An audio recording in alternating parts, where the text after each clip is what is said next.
there is still, even though we know that you mostly understand that you do create your own reality and that everything is based upon attraction, attraction, attraction. So it's really about contouring your thoughts, or maybe an easy way of saying it is contouring your mood so that you are accomplishing and maintaining a vibrational point of attraction that then allows you to see, allows you to receive impulses, allows you to have good timing and happily ever after, happy, pleasant experience. So there is not anything in the world wrong with expressing your appreciation for life in a way that others can observe it, because often others are uplifted by what they witness from you. But it's a big responsibility, one that if we were standing in your physical shoes, we would not take, and one that as we are standing in the shoes of your non-physical beings, we do not take, where we do not assume the responsibility for your happiness. We just express our own in a way that if you tune into it, you can be on the same vibration of it, and you can then experience not only the benefit of your own happy thoughts, but the benefit of our happy thoughts. Tuning, law of attraction, tuning. That's really what it is all about, isn't it? But in your physical senses, in your physical experience, with your physical senses, you become, you don't mean to, but you are, and then you foster it with one another. You become dependent on what others are doing, how others are feeling, and most of all, how others are feeling about you, which puts you in a very challenging position, because now you are dependent upon what somebody else is doing with their focus, with their alignment, over which you have no control. So you've already acknowledged you want law of attraction to do what it does and attract to you who you are.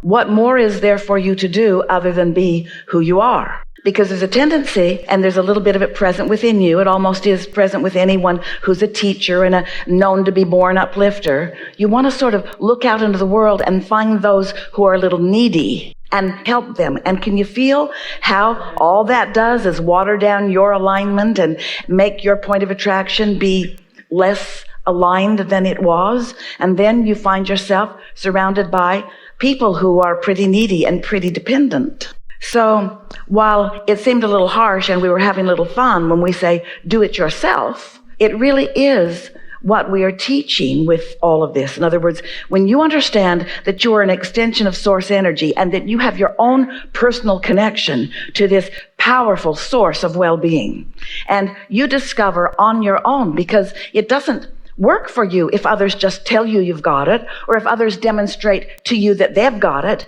You've got to find a way to get it too, which means you have to know what that alignment feels like. You have to catch yourself in the act, whether it was deliberate or indeliberate, of being in alignment, and then you have to acknowledge, oh, this is what it feels like. This is what clarity feels like, and I like it for all of these reasons. And this is what happiness feels like, and I like it for all of these reasons, you see. This is really not something that you can force or assert into someone else's experience. It's something that you know, that you understand, that you do your best to be in every waking moment, and till you accomplish the momentum of, the steadiness of that state of being.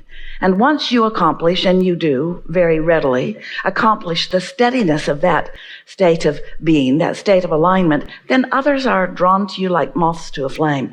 Not because you have something that they need, but because you are liking your vibration, and therefore law of attraction brings you together to celebrate. When you start looking for those who need, you always move your vibration into the vibration of need, and then you have nothing for them. Because you can't give your energy to someone else. You can only demonstrate your alignment to someone else. Now let's talk about this a little bit, because we're moving into a new conversation about law of attraction here.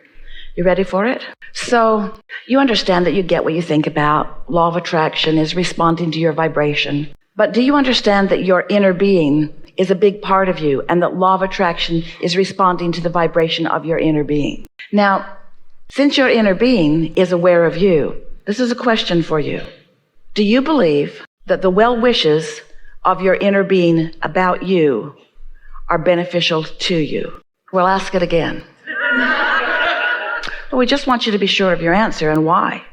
Do you believe that the well wishes, that the good intentions, that the loving awareness that your inner being has for you, as your inner being holds you as object of attention, do you believe that those well wishes are of benefit to you? But wait, if Source is adoring you and has always, why have you not always thrived? Because it has never been other than what we have just stated. Source energy is always loving you, adoring you, wishing you well, and holding you as object of attention. So why would anyone ever not thrive? Isn't there another component that is necessary in order for you to be the recipient of the thriving? Don't you have to tune to it? Is it enough? You can make your prayers, you can ask for all you want, but unless you are of the inclination or in the moment of letting it in, then really, is Source powerful enough that Source can assert well-being into your experience when you are vibrationally different from the well-being that is being offered for you? This is an important conversation to have, isn't it? Because there are so many who are using this very subject as the reason for their feeling of inadequacy or not being blessed, as their feeling of unworthiness. If I were really worthy, Source must not be flowing well-being toward me because I'm not the recipient of it. And that is never, ever true. You are always the potential recipient of it, but you've got to tune to it. You've got to understand what it is. You've got to understand what it feels like. You've got to learn to hold yourself in the vibrational vicinity, at least of it, in order to know when you are allowing it in and when you are not. You following us? And did you move forward with the understanding? Does receiving feel different to you now than it did before? Are you ever again going to ask someone else to do it for you? Are you? Or are you going to take the glorious, satisfying responsibility of focusing yourself into the stream of well-being that has been flowing to you for a very long time? Now that brings us to the conversation of momentum. The more you allow it, the more you tune to it, then the more you sense it, the more sensitive you are to it, the more you know when you're not letting it in. But this we want you to understand from this point forward. It never goes away. This appreciation of you never goes away. Attention upon you never goes away. You are never under a bushel. You are never in a dark corner. You are never out of the gaze and out of the love and out of the benefit of this energy that creates worlds. It is always flowing to you. And there is a little bit of a problem that you create for yourself when you say you must come to this church to receive it, or to this synagogue to receive it, or to this well-being center to receive it. The well-being is stronger here than it is other places. And we say, no, the well-being is an equal opportunity across the board offering from Source energy to all beings. And so you want to ask yourself, well, what is the difference between the thrivers and the sufferers? Why are some letting it in and why are others not letting it in? And we say, that's where you as teachers come in. You come in by expressing your knowledge that you thrive because you choose to and that they can too. And so that really is the thing that we want you to hold strong within you. That this is a place where we celebrate the alignment that we all easily can accomplish. It's not a place where we pretend like it's hard to accomplish, and unless you come here, you're not going to get it.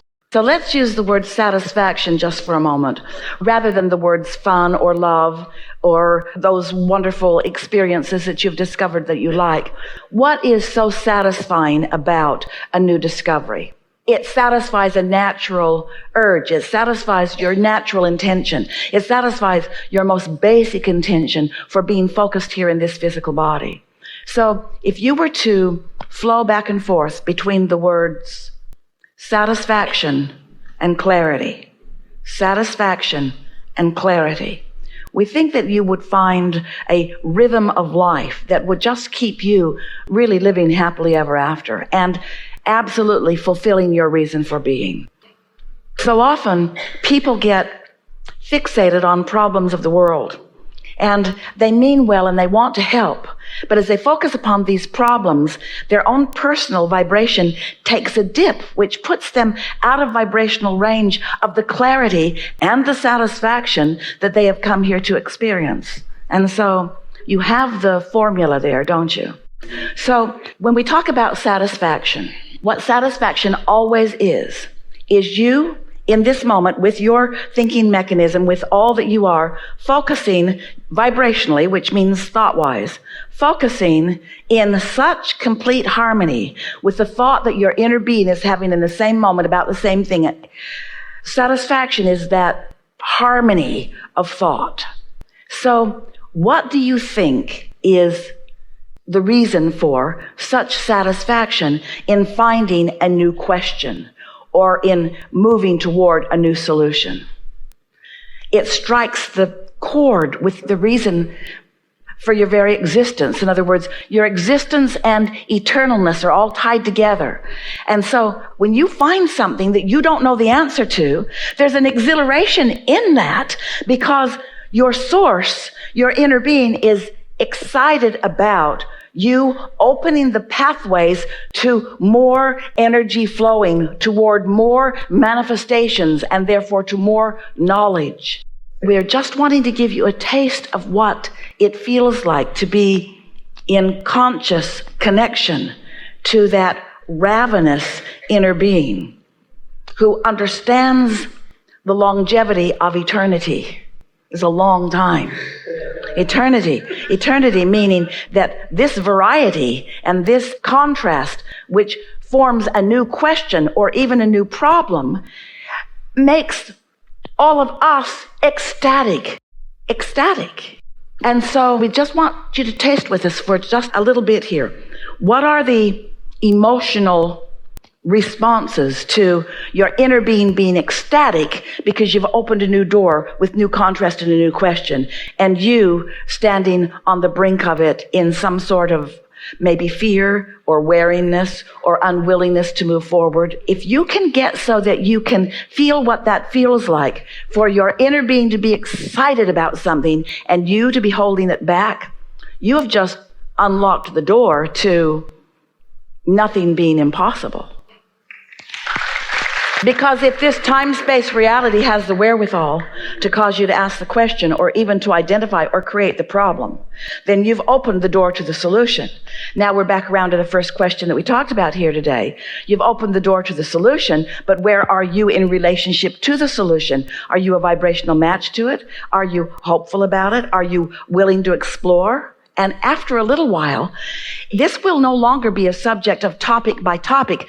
That's possible, that's not. This is human dialogue. Well, that's possible, and that's not, and that's more likely, and that's less likely. You won't even be having those conversations because you will understand the way the universe works with such personal awareness and participation that anything that occurs to you that you would like, whether it is a personal solution or whether it is a solution for the world at large, your understanding of the not just possibility, not just probability, but the absolute probability of it coming about.